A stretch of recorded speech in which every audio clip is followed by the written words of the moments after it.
আজকাল রাহুল গান্ধীর অবিশ্বাস্য অ্যাক্টিভিটি, একদিকে ছাত্র আন্দোলন তো অন্যদিকে সংসদে বিরোধীদের চাপ, আর ঠিক তখনই বিজেপির সংগঠনে বড় রদবদল। এই সবকিছু কি কাকতালীয়, নাকি রাহুল গান্ধী সত্যিই মোদী সরকারের জন্য নতুন রাজনৈতিক ফ্রন্ট খুলে ফেলেছেন? একটা সরকারকে দুর্বল করার জন্য সব সময় বিরোধীদের বড় কোনো আন্দোলনের দরকার হয় না। কখনো কখনো ছোট ছোট কয়েকটি ঘটনা একসঙ্গে ঘটতে থাকে, আর সেই ঘটনাগুলিকে পাশাপাশি রাখলেই বোঝা যায় রাজনৈতিক মাটির নিচে আসলে কি পরিবর্তন হচ্ছে। এখন ভারতের রাজনীতিতে ঠিক এমনই একটা ছবি কি তৈরি হয়েছে। একদিকে ছাত্র আন্দোলন, অন্যদিকে সংসদে বিরোধীদের চাপ, বিভিন্ন রাজ্যে নিয়োগ ও শিক্ষা ব্যবস্থা নিয়ে ক্ষোভ, আর তার মাঝেই বিজেপির সাংগঠনিক রদবদল। এই সবকিছুর কেন্দ্রবিন্দুতে বারবার উঠে আসছে একজনের নাম, তিনি হলেন রাহুল গান্ধী। প্রশ্ন হলো, এটা কি শুধু রাজনৈতিক কাকতালীয় ঘটনা, নাকি সত্যিই বিজেপির সামনে তৈরি হচ্ছে একের পর এক নতুন রাজনৈতিক front?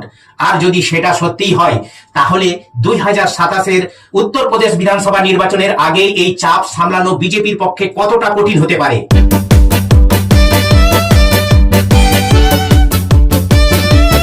Welcome to best talk show. আজকের ভিডিওতে আবেগ নয়, বরং একের পর এক ঘটনাকে জুড়ে পুরো ছবিটা বোঝার চেষ্টা করব। শুরু করি ছাত্র রাজনীতি দিয়ে। গত কিছুদিন ধরে দেশের বিভিন্ন প্রান্তে ছাত্রদের বিভিন্ন দাবি, নিয়োগ পরীক্ষা, প্রশ্ন ফাঁস, শিক্ষা ব্যবস্থা এবং চাকরির সুযোগ নিয়ে অসন্তোষ সামনে এসেছে।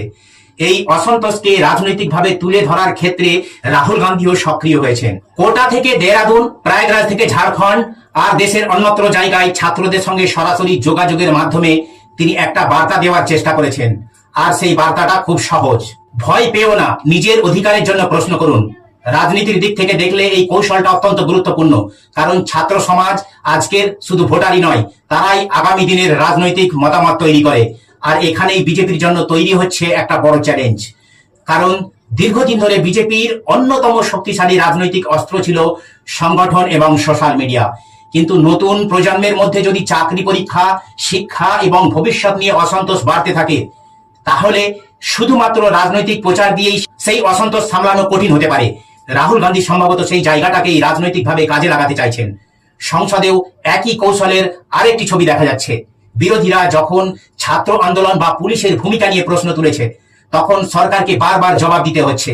আর সংসদে যখন সরকার নিজের আইনগত ও রাজনৈতিক এজেন্ডা এগিয়ে নিতে গিয়ে বিরোধীদের তীব্র বাধার মুখে পড়ে, তখনই প্রশ্ন উঠবেই, সরকার কি আগের মতো রাজনৈতিক নিয়ন্ত্রণ ধরে রাখতে পারছে? অবশ্যই এর অর্থ এই নয় যে সরকার পড়ে যাচ্ছে বা বিজেপি রাজনৈতিকভাবে শেষ হয়ে যাচ্ছে। আর এই প্রশ্নের উত্তর লুকিয়ে আছে পরের ঘটনার মধ্যে। বিজেপির এখনো বিশাল সাংগঠনিক শক্তি রয়েছে, কেন্দ্রীয় সরকার তাদের হাতে রয়েছে এবং দেশের বহু রাজ্যে তাদের শক্তিশালী ভোট ব্যাংকও রয়েছে। কিন্তু রাজনীতিতে শুধু ক্ষমতা থাকা আর রাজনৈতিকভাবে চাপ মুক্ত থাকা, এই দুটো একই জিনিস নয়। আর এখানেই বর্তমান পরিস্থিতিটা গুরুত্বপূর্ণ। এবার আসা যাক ঝাড়খণ্ডে। নিয়োগ পরীক্ষায় অনিয়মের অভিযোগকে কেন্দ্র করে ছাত্রদের দীর্ঘ আন্দোলন চলছে। আন্দোলনের চাপ যখন বাড়তে থাকে, তখনই রাহুল গান্ধী সরাসরি ছাত্রদের পাশে থাকার বার্তা দেন এবং ঝাড়খণ্ডের মুখ্যমন্ত্রী হেমন্ত সোরেনকে আন্দোলনকারীদের সঙ্গে কথা বলার পরামর্শ দেন। এরপর সরকার ও ছাত্রদের মধ্যে সমঝোতার খবর সামনে আসে এবং আন্দোলন প্রত্যাহারের পথ তৈরি হয়। এই ঘটনাকে রাহুল গান্ধীর রাজনৈতিক সাফল্য হিসাবে দেখছেন তার সমর্থকেরা। অন্যদিকে সমালোচকেরা বলছেন, রাজ্য সরকারের সঙ্গে ছাত্রদের আলোচনার ফলকে সরাসরি রাহুলের রাজনৈতিক জয় হিসাবে দেখানো ঠিক হবে না। কিন্তু একটা বিষয় অস্বীকার করার কোনো উপায় নাই, ছাত্রদের সমস্যা এখন জাতীয় রাজনীতির আলোচনার কেন্দ্রে চলে এসেছে। আর ঠিক একই ধরনের পরিস্থিতি বিহারেও দেখা যাচ্ছে। নিয়োগ এবং শিক্ষক পদ নিয়ে পরীক্ষার্থী ও চাকরি প্রার্থীদের মধ্যে অসন্তোষ তৈরি হয়েছে। আন্দোলনের চাপের মধ্যে শিক্ষক নিয়োগের নতুন বিজ্ঞপ্তি প্রকাশের সিদ্ধান্ত সামনে এসেছে। এখন এই জায়গাটাই সবচেয়ে গুরুত্বপূর্ণ।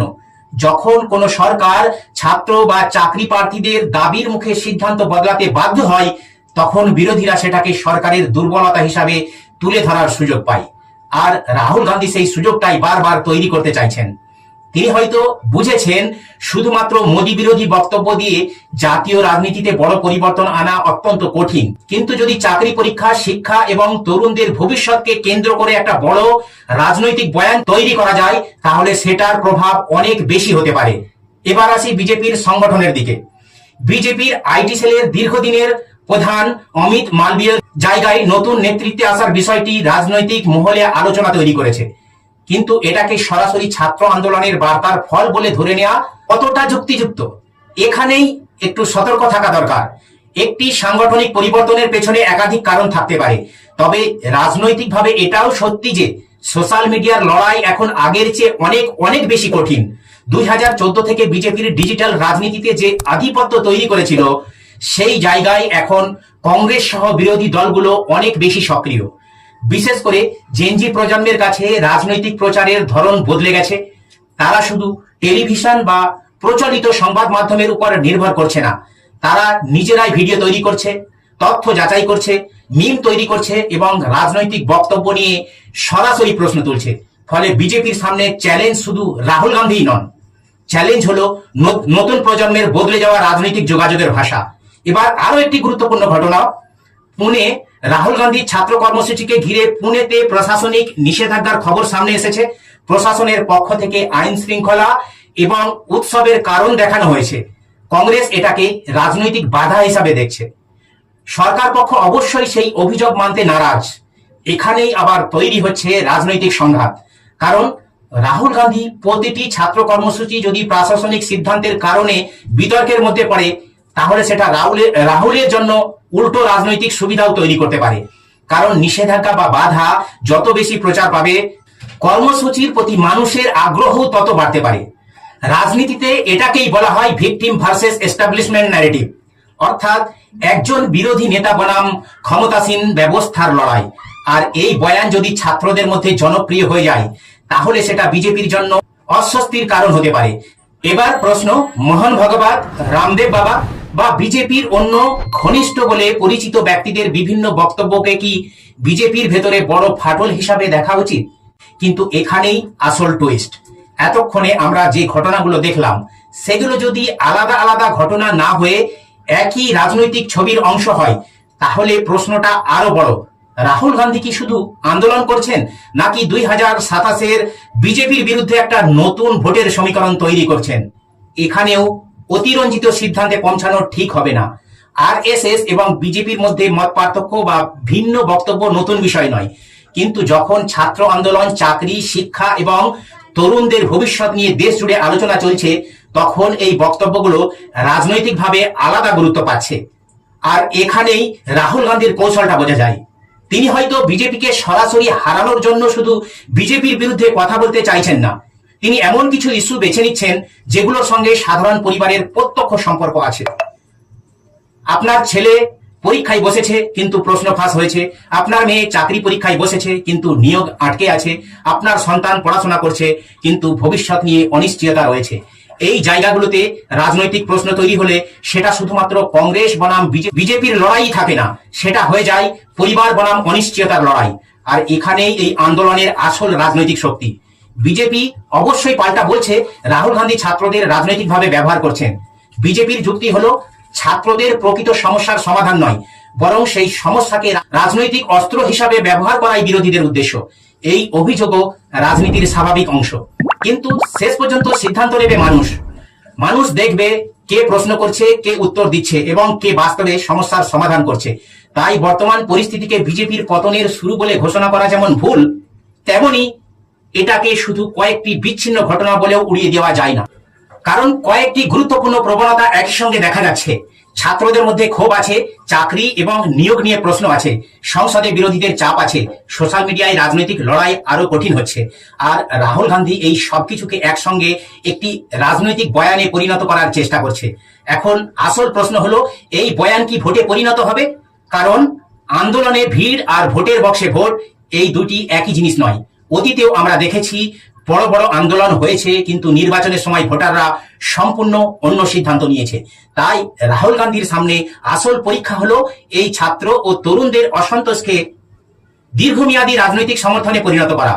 আর বিজেপির সামনে পরীক্ষা হলো এই অসন্তোষকে কিভাবে সামলানো যায়।